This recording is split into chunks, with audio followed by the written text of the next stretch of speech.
Kurelakan surga untuk maduku, part 12. Bertemu Siska.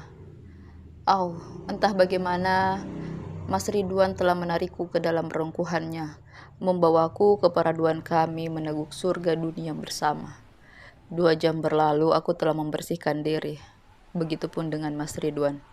Kini aku sedang berbaring di dalam pelukan lelaki halalku. Dia mengelus rambut yang masih setengah basah. Mas, menikahlah, ucapku langsung. Tak ada kalimat pembuka, toh intinya juga arah itu. Kamu ngomong apa sih? Ucap Mas Ridwan. Dia menjauhkan kepalaku dari dirinya. Kemudian bangkit dan duduk di tepi ranjang yang masih berantakan. Saya serius, menikahlah agar mama senang. Ulangku, tangan membingkai wajah teduh Mas Ridwan. Lelakiku menatapku tak percaya. Wajahnya yang tadinya remah kini terlihat dingin. Tidurlah, kita bicarakan lagi, ucapnya. Dia melepaskan tanganku dari wajahnya. Tidak, keputusannya harus malam ini, tolakku.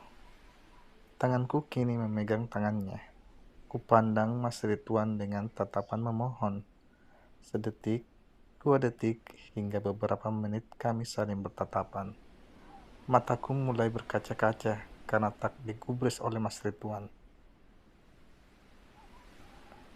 Baiklah, tapi kamu yang harus bilang sendiri sama mama kalau kamu setuju aku menikah dengan Siska. Dan kamu sendiri yang mengurus pernikahan itu. Mulai dari lamaran sampai pernikahan. Putusan Mas Ridwan akhirnya aku tersenyum. Tangannya masih kupegang erat. Tapi aku gak mau kamu nikah sama Siska. Ucapku yang membuat dahi Mas Ridwan mengkerut. Kamu maunya apa sih? Katanya aku disuruh nikah. Terus aku mau nikah. Kamu bilang bukan sama Siska. Terus sama siapa? Sama Kuyang? Tanya Mas Ridwan sebel. Dia mengacak rambutnya yang sudah mulai panjang. Calonnya sudah ada.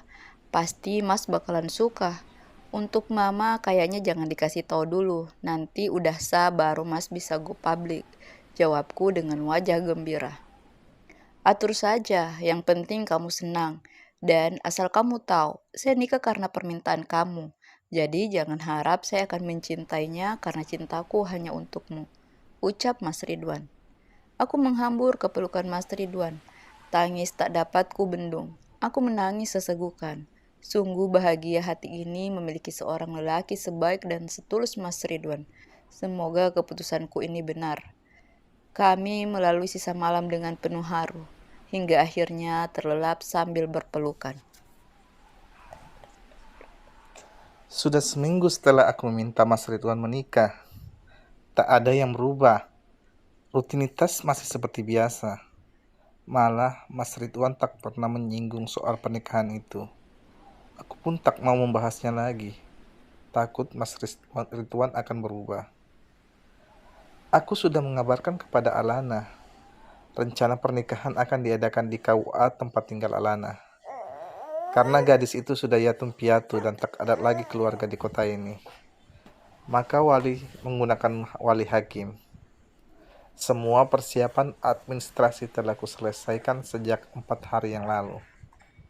Siang ini, aku dan Alana akan mencari kebaya untuk dia pakai di acara sakralnya. Walaupun nikah hanya di KUA, tapi aku mau pernikahan ini berkesan buat gadis itu. Entah mengapa tak ada perasaan cemburu, malah sepertinya aku sedang mengurus pernikahan adikku sendiri. Kami sedang memilih gamis di sebuah butik ternama. Ketika ekor mata menangkap sosok Siska yang sedang berjalan dengan seseorang.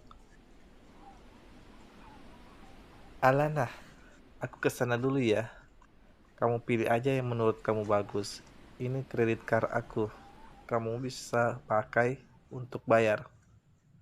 Ucapku pada gadis itu sebelum mengikuti Siska. Layaknya seorang mata-mata. Aku mengikuti langkah Siska dan lelaki itu. Mereka nampak berhenti di sebuah butik pakaian impor. Mereka memilih baju. Ku keluarkan HP dan merekam sekaligus memfoto kejadian di situ. Siapa tahu kapan-kapan dibutuhkan. Nampak dari tempatku, Siska mencoba beberapa pakaian. Setiap dia selesai mengenakan satu pakaian, dia akan memperlihatkannya kepada lelaki yang bersamanya. Tak jarang saat memilih pakaian, kulihat lelaki itu mencium pipi Siska. Belum lagi tangannya tak lepas memeluk pinggang Siska. Sampai-sampai para pegawai terlihat risih melihat kelakuan mereka. Niat awalnya hanya ingin memfoto, kualihkan menjadi merekam kegiatan mereka. Di mana sebuah momen saat Siska baru saja mengenakan sebuah minimal dress tanpa lengan. Dia keluar dari ruang ganti lalu mendekati lelaki yang bersamanya. Berputar di depan lelaki itu. Tak lama, sang lelaki berdiri memeluk Siska dari depan dan menghadiahkan sebuah kecupan di bibir Siska. Aku sendiri harus menutup mata ketika melihat kejadian itu. Rasanya tak sepantas melakukan hal seronok seperti itu. Setelah merasa cukup, aku meninggalkan mereka kembali bergabung bersama Alana. Gadis itu pun telah selesai memilih baju. Kami memutuskan makan sebelum pulang. Baru saja duduk di meja yang kosong, aku melihat Siska juga masuk di restoran tempat kami makan. Lelaki tadi masih menggandeng mesra tangan Siska. Aku sengaja menunduk tak melihat mereka. Mereka duduk pas di samping kami. Aku tersenyum. Kira-kira apa yang akan dikatakan perempuan gatal itu jika melihatku? Mata Siska melotot ketika melihatku yang juga telah melihatnya. Wajahnya terlihat salah tingkah, namun hanya sebentar. Dia pintar sekali bisa menutupi rasa terkejutnya. Aku masih melihat dia ketika lelaki yang bersamanya memegang pipi Siska, memperbaiki anak rambut wanita itu. Aku kembali asik dengan makanan yang ada di hadapanku ketika makanan mereka datang. Permisi, bisa minta sambelnya?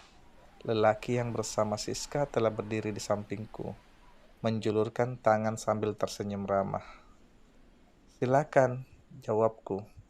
Tanganku terulur membantu mengambil botol sambal yang ada di tepat di samping kananku, lalu menyerahkan kepadanya. Makasih, jawabnya lalu segera kembali duduk di samping Siska. Kami tak saling menggubris.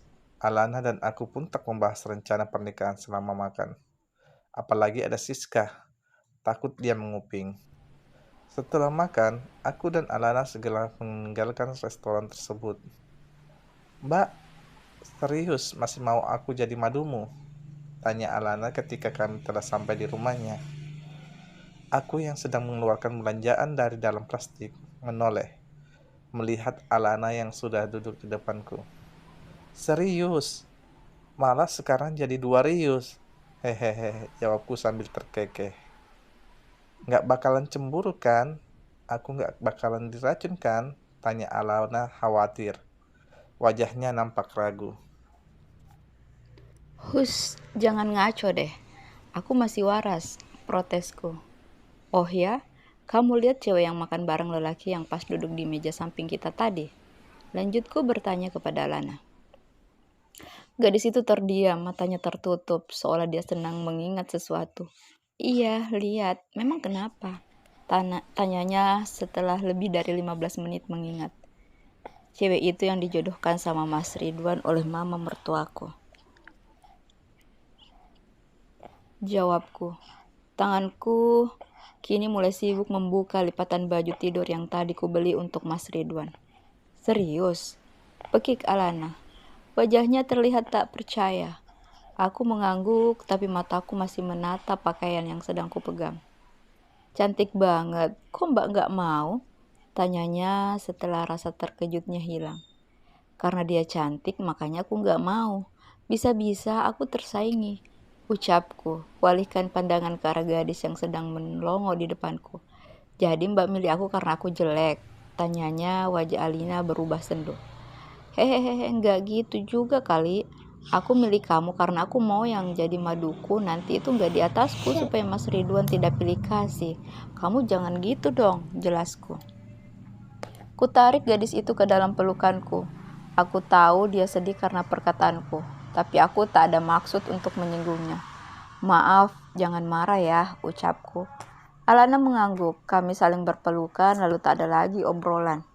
Aku memintanya mencoba baju-baju yang tadi kami beli. Jam sudah menunjukkan angka 5. Sore ketika kakiku melangkah dari luar, aku sudah bisa menebak Mama sedang ada di dalam. Mungkin dia sedang merayu Mas Ridwan untuk melanjutkan perjodohan yang telah diaturnya. Assalamualaikum, ucapku. Waalaikumsalam, jawab Mas Ridwan sementara Mama tak menjawab dan terlihat membuang muka. Aku bergabung bersama mereka di ruang tamu. Kudekati Mas Ridwan, menyalami tangannya, lalu beralih ke arah Mama. Kusodorkan tangan untuk salim kepada Mama mertua. Plak! Suara tamparan di lenganku.